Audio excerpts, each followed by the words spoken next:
देखिए, राम मंदिर भावना और आस्था का विषय है।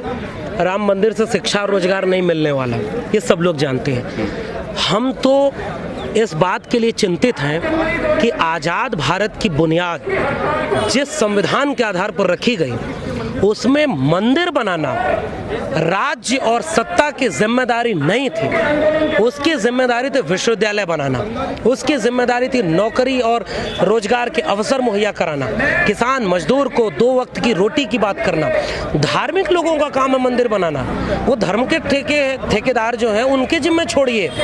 आपको जनता ने चुना है तो मंदिर बनाने के लिए नहीं चुना है, आपको मस्जिद बनाने के लिए नहीं चुना है, मॉब लिंचिंग के लिए नहीं चुना है, आपको ये सारे काम करने के लिए नहीं चुना है। आप वह काम तो कर नहीं पा रहे, इसीलिए आप जनता को मूर्ख बनाए रखना चाहते हैं। और दूसरी बात, जब विश्वविद्यालय नहीं रहेंगे, शिक्षा सबको नहीं मिलेगी, तो ऐसे ही मूर्खों की जमात तो पैदा होगी जो मंदिर में जाके कीर्तन करेगी, जो उनको शिक्षा और रोजगार नहीं मिला है तो भी राम का नाम जपेगी। जो 1500 जो फैक्ट्री में मजदूरी करेगी लेकिन कहेगी कि 1500 रुपये मैंने लड्डू बांट दिए। देखिए, अगर नई पीढ़ी के जो शिक्षित लोग हैं वो इस बात को समझ रहे हैं, आम आवाम तो अभी भी सांस्कृतिक तौर पर, आर्थिक तौर पर, सामाजिक तौर पर बहुत पिछड़ी हुई है, तो वो भटकी हुई है।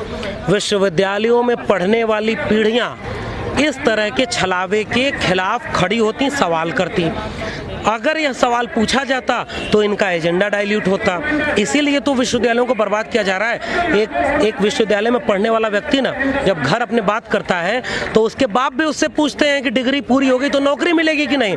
क्यों नहीं उसके लोग ये कहते कि जाओ मंदिर बनाओ, विश्वविद्यालयों में क्यों हो? क्या इस देश की आम आवाम अपने अपने बच्चों को मंदिर बनाने के लिए, मॉब लिंचिंग के लिए भेजने को तैयार है? अगर तैयार है तो विश्वविद्यालयों को बंद करो, हर विश्वविद्यालय में एक देवालय बनाओ। अगर नहीं तैयार है, शिक्षा, स्वास्थ्य, रोजगार चाहिए, तो मैं कह रहा हूं मंदिर बहुत जरूरी मुद्दा नहीं है। विश्वविद्यालय बनाओ, हर जिले में एक जेएनयू बनाओ, डीयू बनाओ, हर जिले में सरकारी स्कूल बनाओ। सरकारी स्कूलों को बर्बाद कर दिया, वहाँ पर पब्लिक स्कूल बने हुए हैं। पब्लिक स्कूलों में किनके बच्चे पढ़ते हैं? वैसे विश्वविद्यालयों को बर्बाद कर देंगे तो आप जाके देखिए, एमआईटी यूनिवर्सिटी, गलगोटिया यूनिवर्सिटी और ये तमाम तरह के, अशोका यूनिवर्सिटी, शारदा यूनिवर्सिटी, इनमें कौन लोग पढ़ रहे हैं? यही डिग्रियाँ लाखों मिल रही है। तो जो मनुस्मृति का समाज था ना कि पढ़ेगा कौन, ये तय है। अपर कास्ट, अपर क्लास, पुरुष जो नहीं पढ़ेगा, संविधान की वजह से वो सब पढ़ने लगे थे,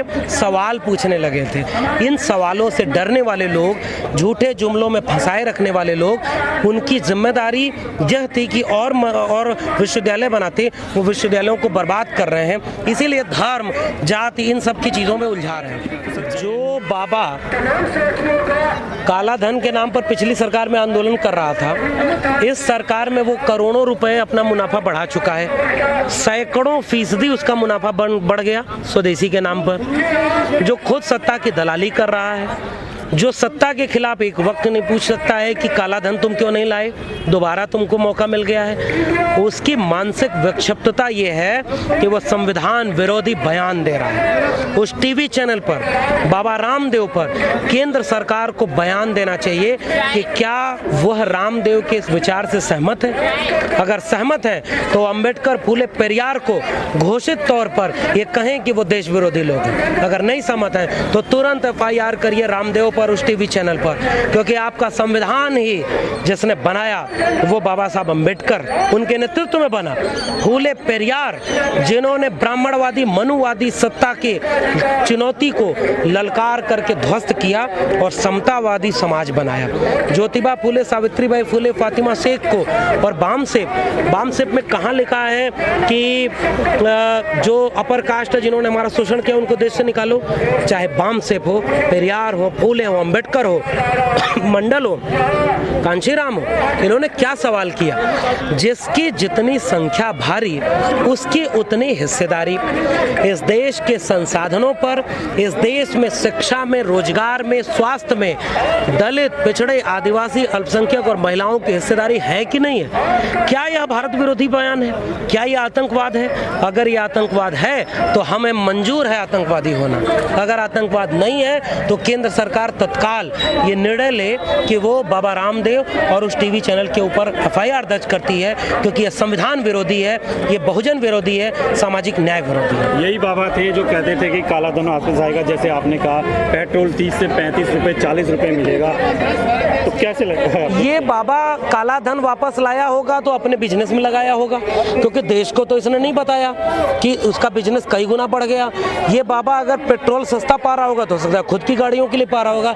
एक बार आम गरीब जनता के बीच जाकर यही बात बोल दो ना, हिम्मत है तो एक बार जाओ, कहो कि अम्बेडकर और फूले पेरियार और ये सारे लोग आतंकवादी हैं। नहीं हिम्मत है। सर एक चीज़ और है, ये बाबा थे जो दुनिया को कहते हैं कि स्वदेशी अपनाओ, स्वदेशी अपनाओ, स्वदेशी अपनाओ, और जब इनके घुटने में कुछ होता है तो ये जर्मनी में जाके उसको अपना इलाज के लिए जाते हैं। देखिए, ये मानसिक रूप से विक्षिप्त लोग हैं।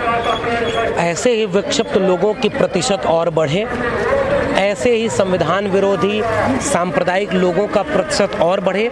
इसके लिए ज़रूरी है कि विश्वविद्यालय बर्बाद हो जाए, शिक्षा बर्बाद हो जाए, सामाजिक न्याय बर्बाद हो जाए, बेरोजगारी चरम पर रहे, ताकि मूर्खों की एक जमात पैदा हो जो इस तरह की मूर्खता को और आगे बढ़ाए।